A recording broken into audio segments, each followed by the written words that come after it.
Sony is hitting the track with the brand new Xperia 1 Mark VII. This year it's packing subtle camera tweaks, but are those changes enough to get this bad boy a spot on the podium? In its rearview mirror are the big three: the iPhone 16 Pro Max, the Samsung Galaxy S25 Ultra, and the Google Pixel 9 Pro XL. Who will take first place and who will be out of the podium? You better buckle up. Hey, I'm Olive, your host here at Versus.com. For our camera comparisons, we always award points with the maximum number depending on the number of devices in the test.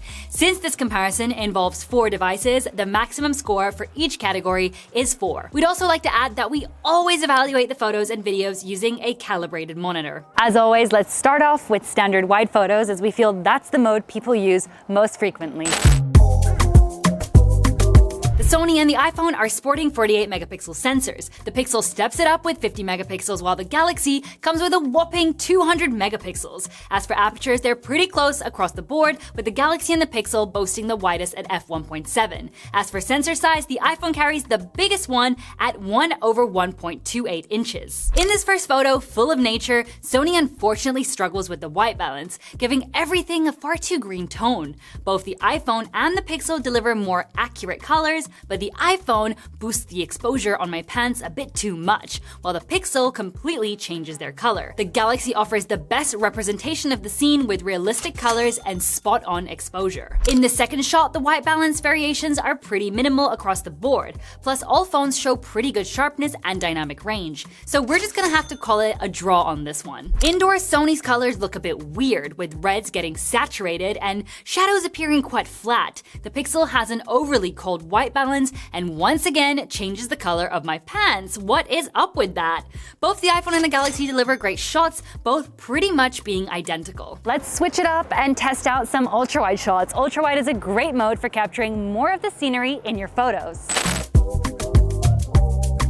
Here, Sony, the iPhone, and the Pixel all pack 48 megapixel cameras, while the Galaxy rocks a 50 megapixel sensor. When it comes to field of view, the Sony is the most restrained at just 104 degrees, while the Pixel gives you the widest at 123 degrees. Now, while Sony is stuck with the same lens this year, it's rocking a new, much larger sensor at 1/1.56 inches, making it the biggest among these contenders. In the first scene, Sony makes the whole picture extremely green. On the bright side, the sharpness is pretty good thanks to that new larger sensor. The iPhone, Galaxy, and the Pixel's photos are good, but we're seeing a bit of over-sharpening on the iPhone. The Galaxy shot is a touch blurry, and the Pixel has an overly aggressive HDR effect. Unfortunately, Sony keeps on struggling with those extremely green tones. The Galaxy looks great, but the sky's color is a bit too saturated. Both the iPhone and the Pixel really shine, showing off pretty great dynamic range and well-balanced colors. Indoors, both Sony and the Galaxy crank up the saturation a bit too much, and the highlights on me are pretty blown out. Once again, both the iPhone and the Pixel deliver really well-balanced photos, showing good control over both highlights and saturation. It's time for portrait mode, which is one of my personal favorites. So let's see which one of these gives us the most details and the best looking edge detection. With the main lens at 1x zoom, the photo from the Sony looks way too flat, and its edge detection is pretty subpar. While the Pixel has a richer dynamic range, its edge detection is also pretty bad. Both the iPhone and the Galaxy have really great edge detection, but the iPhone does show more pleasing colors. With the telelenses, Sony's photo is even flatter, and those red tones are completely out of control. The Pixel can't even use its telephoto lens for portraits. Instead, it just crops in up to 3x zoom on the main camera. And as before, its edge detection is still pretty meh. Once again, the Galaxy and the iPhone both look great, but the iPhone is truly in another league when it comes to edge detection. It's time to test the front camera, which means I've got to take a bunch of selfies and see which one makes me look best. While I'm at it, I'm also gonna test out front camera audio and video. The Sony, iPhone, and the Galaxy all feature 12 megapixel cameras, while the Pixel carries a 42 megapixel shooter. For focal length, the Pixel also offers the widest view at a 17mm equivalent. As for aperture though, the iPhone comes out on top with the widest at f2.0. With this cam, Sony just makes me look unalive. Plus, as many times before, that red tint in the shadows is just wild. The Galaxy's photo isn't bad, but it completely changed the blue of my top. Both the iPhone and the Pixel deliver great selfies with excellent detail and correct skin tones. In low light, Sony's photo straight up looks like it was taken with a VGA camera. The Galaxy's photo has more detail, but the colors are also very wrong, and the face smoothing is over the top. The iPhone's photo is too warm and it carries a lot of noise. The Pixel, however, controls noise and white balance the best here. For front camera video, all phones here can record at up to 4K 60 FPS, but again, as always, we're sticking to 4K 30 FPS. On this side, Sony's front camera just lacks autofocus, so everything's blurry when I'm far away. The Galaxy has quite some unstable exposure changes, while the Pixel once again looks rather blurry. While the background is blown out, the iPhone does the best in this scene, handling very strong highlights remarkably well. So now we're going to test out the audio on all of these devices, starting with the Sony over here. What do you guys think? How do I sound? Is it performing well? We're gonna move on to the iPhone. I'm in a relatively busy area. You know, there's some traffic going on, but nothing too crazy. How is it handling that? Then we have the Galaxy. Is it any better than the other two? What do you guys think? And finally, we've got the Pixel over here. Is it performing better than the rest? As always, we will of course be discussing it. This time, we're going to call it a draw for audio. The Sony, iPhone, and Galaxy all sound rather similar, though the Galaxy is definitely louder. However, they all let lots of city noise sneak in. The Pixel is actually the best one at filtering those sounds, but my voice sounds pretty muffled in comparison. So, pick your poison. Good video quality is absolutely crucial when it comes to your smartphone. So let's put these to the test and see which one does it best. With the main lens, the Pixel caps out at 4K 60 FPS. The Sony and the iPhone push it further to 4K 120 FPS, while Samsung tops the lineup with 8K 30 FPS. However, for our tests, we always record everything at 4K 30 FPS. Just like with photos, the Sony captures an overly green tone, and its video stabilization is, frankly, just bad. The Pixel has a rather cold tone, and the blues are a bit too saturated. Both the iPhone and the Galaxy look quite similar, but the iPhone just keeps showing how good it is with flawless video performance. Indoors, we see the same behavior we saw before with photos. The Sony is desaturated and the reds are overboosted. The Pixel is far too cold, while both the iPhone and the Galaxy deliver pretty similar videos with good control over white balance and bright highlights. With the ultra-wide lenses, the Sony can record it up to 4K 120 FPS, but at that frame rate, the digital image stabilization gets turned off. All the other phones can only record up to 4K 60 FPS, and again, all our videos are filmed at 4K 30 FPS. Just like with the main lens, the Sony really has stabilization issues, even at 30 FPS. Plus, the white balance is far too warm. That said, this time, both the Galaxy and the Pixel have a very cold color temperature, but at least the stabilization is on point. The iPhone definitely nails ultra-wide video with correct dynamic range control. Indoors in this scene, the Sony gets really hit with strong lens reflection, but regardless, its colors are rather oversaturated. The Galaxy has a bit of a hard time controlling exposure changes, while the Pixel looks just too blurry. Once again, the iPhone comes out on top in these challenging high dynamic range conditions with this lens. For portrait video, the iPhone and the Galaxy can film at up to 4K 30 FPS, while both the Sony and the Pixel are capped at 1080p 30 FPS. Both Sony and the Pixel could definitely improve, as their edge detection isn't quick enough during sudden movements, making the artificial blur look too fake. Both the iPhone and the Galaxy are more precise, but the Galaxy unfortunately doesn't add blur unless I'm really close to the camera. Buttery smooth video footage is a must. Seriously, there are no excuses, so it means that it is time to test out the stabilization. With default video stabilization, all phones perform pretty well, except Sony, which just has noticeable camera shake even when my colleague Arno was doing nothing more than a slight jog. Running at full speed with active video stabilization, Sony's video is just a piece of shifting angles. Sorry, it is what it is. The Pixel is miles better, but it does have some visible lens shaking. However, both the iPhone and Galaxy are absolutely flawless here. We've come to the zoom category, which is always a very interesting one, so let's zoom into that church over there and see which one of these will be crowned the Zoom Beast. For zoom, the Sony keeps last year's 12-megapixel telephoto with continuous optical zoom between 3.5 times and 7.1 times. The iPhone has a 12-megapixel periscope telephoto with 5 times optical zoom. The Galaxy offers a dual setup, a 10-megapixel telephoto with 3 times optical zoom and a 50-megapixel periscope telephoto with 5 times optical zoom. Finally, the Pixel comes with a 48-megapixel periscope telephoto, also with 5 times optical zoom. First off, we're looking at an example where all phones are using their minimal optical zoom levels.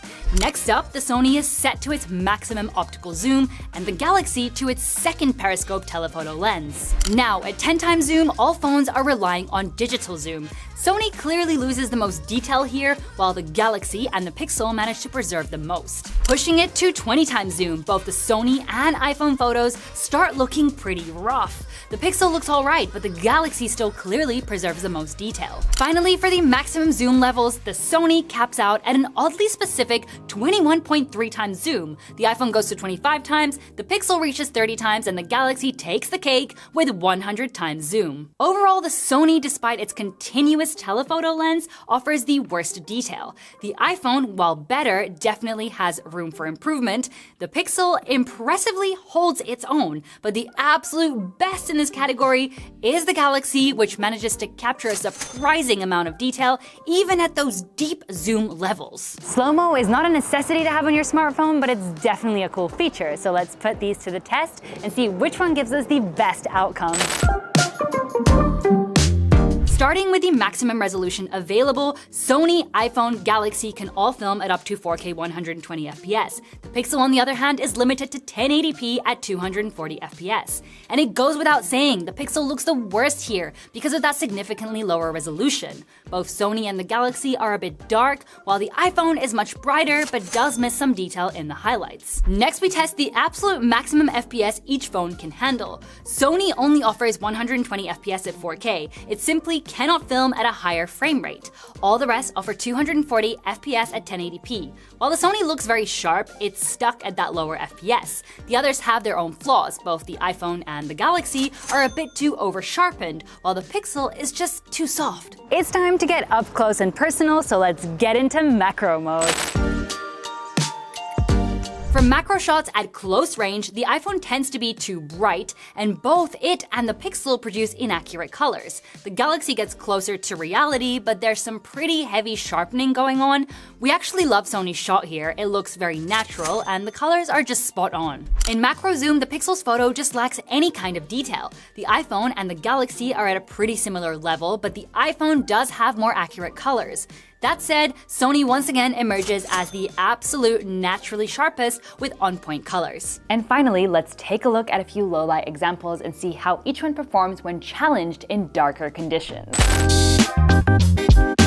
In photos with the main lens, the iPhone really cranks up the exposure on me, making the photo look very artificial. All the rest are more natural, but Sony has a strong blue tint, the Galaxy has tons of noise, and the Pixel keeps on changing my pants colors. Seriously, what is with that? With the ultra-wide cam, the iPhone turns me into a Simpson, and the photo lacks tons of detail. Sony looks more natural, but it's also lacking a bit of detail. The Pixel is pretty sharp, but the magenta tint is a bit too much, making the Galaxy the best in this round with a very pleasing shot. The edge detection on the Pixel is all over the place. The edge detection on the iPhone is great, but the colors are too saturated, while the Galaxy looks nice, but my face is absolutely over-smoothed. With the telephoto, I mean, Sony's photo speaks for itself. The iPhone and the Galaxy's photos are far too smooth, and while it isn't perfect, the Pixel's photo retains a lot of detail on my face and a very natural low-light vibe. For video with the main cam, the Sony just thinks I live in Springfield. And to be fair, the Galaxy also gives my skin a weird color. While there's room for improvement, both the iPhone and the Pixel deliver good videos considering how dark it really was. Finally, with the ultra-wide cam, all do okay-ish at the beginning, but once I move to a very dark area, only Sony and the Pixel capture most of the scene, with the Pixel doing the best here. Alright, let's do a quick summary and crown our winner. Our scoring system is all about importance, giving more weight to popular categories like wide, ultra-wide portrait and video. Less popular stuff like audio, zoom, slow motion, and macro gets a lower percentage. For example, Sony scored 8 points in main cam photos, and that category is weighted at 20%, so it earns 1.6 final points. And we do that for every phone and category. For main camera shots, the Galaxy jump-started ahead. In ultra-wide, the iPhone and the Pixel tied. For both portrait and video, the iPhone scored the most. When it came to stabilization, the iPhone and the Galaxy were neck and neck. For front camera photos and video, the iPhone tied again, but this time with the Pixel. Audio was a draw for everyone. The Galaxy absolutely dominated zoom. For slow motion, the iPhone got the best results. For macro, Sony really impressed us. And finally, for low light shots and videos, the Pixel truly showed its capabilities. After tallying all the points, in 4th place we have the Sony Xperia 1 Mark VII. And yeah, we know you Sony fanboys will be kicking and screaming, but these photos clearly show that Sony really needs to beef up its software if it wants to seriously compete with the 3 giants. And while some folks might argue that Sony photos are made to be worked on in post-production, you might as well do that with any other phone that has a pro camera mode, right? Just saying. Coming in 3rd place, we have the Pixel 9 Pro XL. It definitely showed off some great low-light performance, but it just wasn't enough to snag that top spot. And in 1st place, we have the iPhone 16 Pro Max. Now before you start yelling biased, hear us out. While the iPhone might not be the absolute best phone out there, it's incredibly consistent across most categories, especially on video. Finally, in a strong 2nd place, we have the Samsung Galaxy S25 Ultra. It showed off some truly great performance, even beating out the Pixel in overall score. This just goes to show that a little software tuning can really make a huge difference. We're curious to know which one of these devices is your favorite and why. Please definitely let us know in the comments below. And of course, links to all 4 of these phones can be found right there in the description. And before you say hasta la vista baby, be sure to leave a big thumbs up if you enjoyed the video, and make sure to subscribe as we are always testing out new devices to help you decide what is best for you. We'll see you in our next video, and until then, take care.